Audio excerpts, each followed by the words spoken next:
In the last video, I told you about how to manage your time as a student, where this video is an extension of the previous one. In this video, I have discussed about some rules that helps a lot in managing time and organizing it. The rule which I would like to share here is 80-20 rule, known by Pareto principle.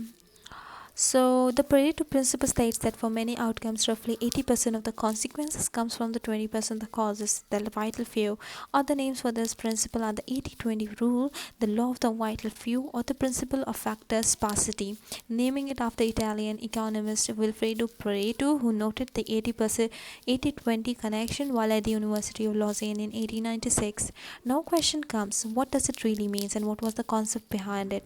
Well, Pareto discovered that 80% of the wealth of Italy at that time was controlled by 20% of the population, and based upon that, he formulated this principle.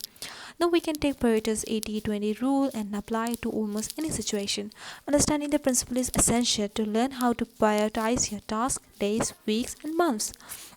For example, we all own pairs of shoes, clothes, but 80% of the time we tend not to use it only eat 20% of them, and removing 80% of the rest will help us to declutter our wardrobes and also adopt minimalist lifestyles. Now, getting back to the academics, when you solve your question paper, you will see that the 20% of the topic covers the 80% of your question paper, or the 20% of the questions are repeated for 80% of the time, that you often nickname as important questions. So, the take home message will be, you have to ask yourself while preparing for your day or any task which 20% of the activity will bring 80% of the outcomes, and focus on those activities more and spend 20% of the remaining time on 80% of the activity. If you choose to start your day with a high value task, you will feel satisfied after its completion for the day, and it will automatically create a momentum for a productive day. Now coming to the second trick or rule. Second trick would be to discuss about the Parkinson's law. So Parkinson's law is the adage work expands to fill the time available for its completion. This rule was articulated by Cyril Northcote Parkinson. To give example for the explanation, I would rather ask you to do a bit of recalling. Recall the last time you were given to complete an essay and submit a month later, and you procrastinated for a month and eventually completed a night before submission, regretting and completing both at the same time. When it was first given, you had lots of plans to tackle with that essay and every bit of creativity and research in it, but lastly did some copy and paste and pay exercises. That's where Parkinson's law explains. Aside from the work itself becoming increasingly complex, procrastination is another key player in Parkinson's law. Knowing that we have a set of amount of time to do something often inspires us to leave work to the very last minute, and our delays in getting started means the time required for the task expands. There are lots of examples how many times we keep on postponing tasks for the last minute. Using the Pareto principle based upon the priority and the value of the task, we can easily tackle this and allocate set amount of time and deadline for. It will not only help us completing the task, but also get rid of the stress lingering in our minds for the task to be completed. Now coming to the third point, and the third point or technique would be my favorite one, and my favorite one to complete my work is using a Pomodoro technique. This technique was developed by Francisco Cirillo in the 1980s. It's a time management technique in which after each interval of working on a focused mode on any task for 25 minutes, it is separated by short breaks. My favorite method in using this technique is to prefer using up alteration technique. Not only it keeps me work in a focused manner, but also saves me of getting bored of one task.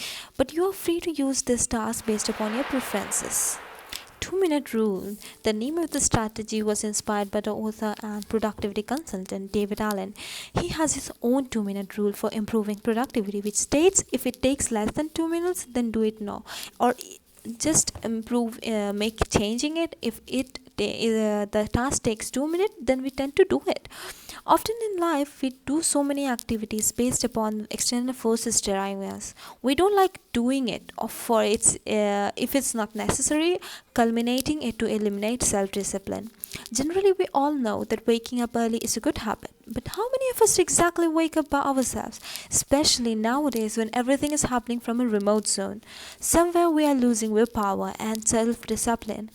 All the good activities often jumps up to the to-do list of the tomorrow, and for them, tomorrow never comes. Now imagine the scenario: what if waking up early becomes I will surely watch the sunrise, or studying for the class becomes open my notes, or write new essay becomes open my laptop, or eating healthy becomes eating apples in the morning.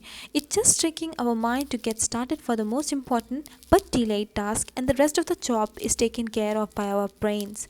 It's a very nice technique for any habit forming activity. Boss employee theory. This theory is not given by anyone, but it is my self made, the rule or theory, you name it, whatever you want.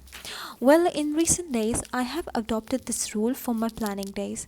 According to this rule, in the beginning of the work day, I plan my day as a boss, and for the remaining day, work as an employee of their boss. Without uttering any question, that planning boss had done. Adopting the 20-80 principle, 20% of the time I plan essential activities of the day while I'm being boss to myself. I would rather prefer to do planning for the days coming, keeping few things in mind. First of all, 20% the essential task, 80% of the time spent on them. Allotting correct time slots. Correct time slots of the day. For example, at which time of the day I can learn and absorb new things well, and at which hour I'm able to think well and be creative, etc. Spending great amount of time to most important work.